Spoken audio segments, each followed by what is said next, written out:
নমস্কার। আজকে আপনারা দেখতেই পাচ্ছেন আমরা এসেছি বারুইপুরে। আপনারা জানেন যে কয়েকদিন আগে এই বারুইপুরে মা শীতলার মন্দির, মা শীতলাকে ভাঙা হয়েছিল এবং মন্দিরে আগুন লাগিয়ে দেওয়া হয়েছিল। আমরা তার প্রতিবাদ করেছিলাম, বারুইপুর থানা আমরা ঘেরাও করেছিলাম। পুলিশ বলেছিল যে আগুন লাগিয়েছে তাকে নাকি গ্রেপ্তার করা হয়েছে, তার শাস্তি হবে।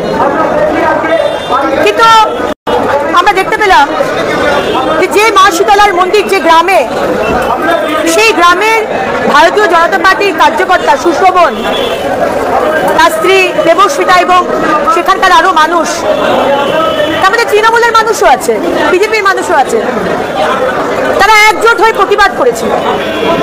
কে কোন পশ্চিমবঙ্গ, যে পশ্চিমবঙ্গে এই প্রথমবার নয়, প্রায় দিনই আমরা শুনতে পাচ্ছি আজকে মন্দির ভাঙা হচ্ছে, মায়ের মূর্তিকে নষ্ট করা হচ্ছে, মেটিয়াবুরুজে মা দুর্গার পুজো করতে দেওয়া হবে না, মুর্শিদাবাদে কার্তিক পুজো করতে দেওয়া হবে না, যোগেশচন্দ্র কলেজে সরস্বতী পুজো করতে দেওয়া হবে না, ফলতাতে মা লক্ষ্মীর পুজো করতে দেওয়া হবে না।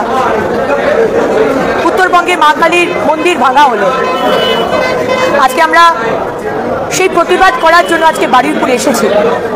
সম্মানীয় বিরোধী দলনেতা শুভেন্দু অধিকারী মহাশয়ের নেতৃত্বে ভারতীয় জনতা পার্টির সমস্ত পশ্চিমবঙ্গের বিধায়ক, ভারতীয় জনতা পার্টির বিধায়করা, তারা আজকে আমরা এখানে এসেছিলাম।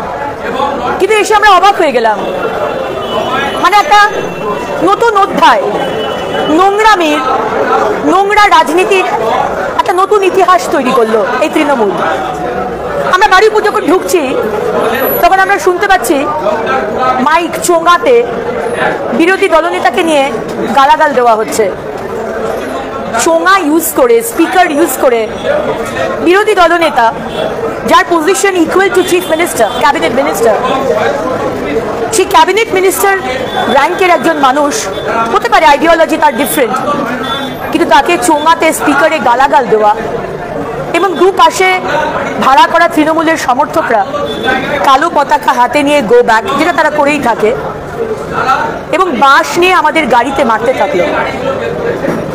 বিরোধী দলনেতার গাড়িকেও বহুবার মারা হয়েছে, অনেকটাই নষ্ট করা হয়েছে, কিন্তু আমাদেরকে দমাতে পারেননি। হাজারে হাজারে বারুইপুর এরকম র্যালি, এরকম প্রতিবাদ এর আগে কখনো দেখেনি।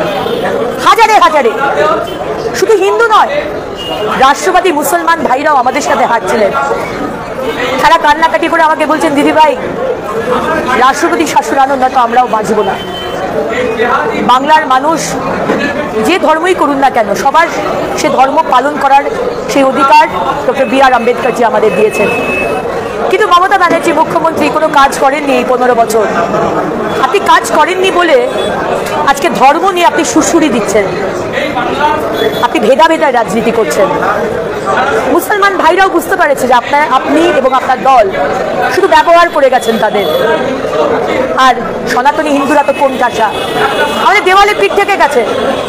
যখনই মন্দির আক্রমণ হয়, এই পুলিশ মন্ত্রী মমতা ব্যানার্জির পুলিশ বলে, আমরা একজনকে ধরেছি, তিনি মানসিকভাবে বিপর্যস্ত।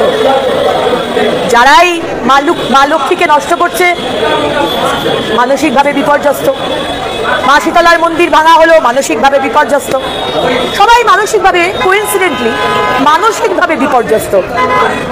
কিন্তু এইভাবে তো চলতে পারে না, তাই না?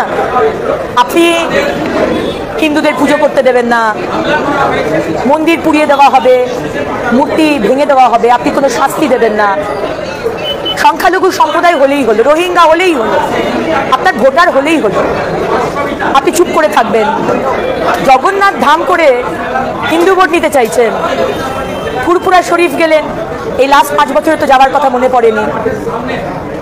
সংখ্যালঘু সম্প্রদায়রা তারা বুঝতে পারছে আপনি কিভাবে তাদের ব্যবহার করেছেন। আরে যদি কম্পিটিশন করতে হয়, প্রতিযোগিতা করতে হয়, তাহলে কাজ দিয়ে করুন না। আপনি সংখ্যালঘু সম্প্রদায়ের মধ্যে কতজন doctor, engineer, IAS, IPS, IFS, scientist বানিয়েছেন একটু বলুন না। আপনি শুধু তাদের ব্যবহার করে গেছেন আর হিন্দুদেরকে কোণঠাসা করে গেছেন। তাই প্রতিবাদ চলবে। আজকে হাজারে হাজারে এসেছে। 27 তারিখ এসপি অফিস, বারুইপুরের এসপি অফিস ঘেরাও। সারা দক্ষিণ 24 পরগনার মানুষ, সনাতনী হিন্দু, রাষ্ট্রবাদী মুসলমান, সমস্ত ধর্মের মানুষরা আসবে এবং প্রতিবাদ করবে। ধর্ম নিয়ে ছেলেখেলা করবেন না, ধর্ম নিয়ে রাজনীতি করবেন না। মানুষের জন্য 15টা বছর কাজ করেননি, আপনি শুধু ধর্ম নিয়ে এখন সুশ্রুড়ি দিতে এসেছেন। এর জবাব বাংলার মানুষ 2026-এ আপনাকে কড়ায় গন্ডায় দেবে। অপেক্ষা করুন। ভালো থাকবেন সবাই। ভারত মাতার জয় হোক।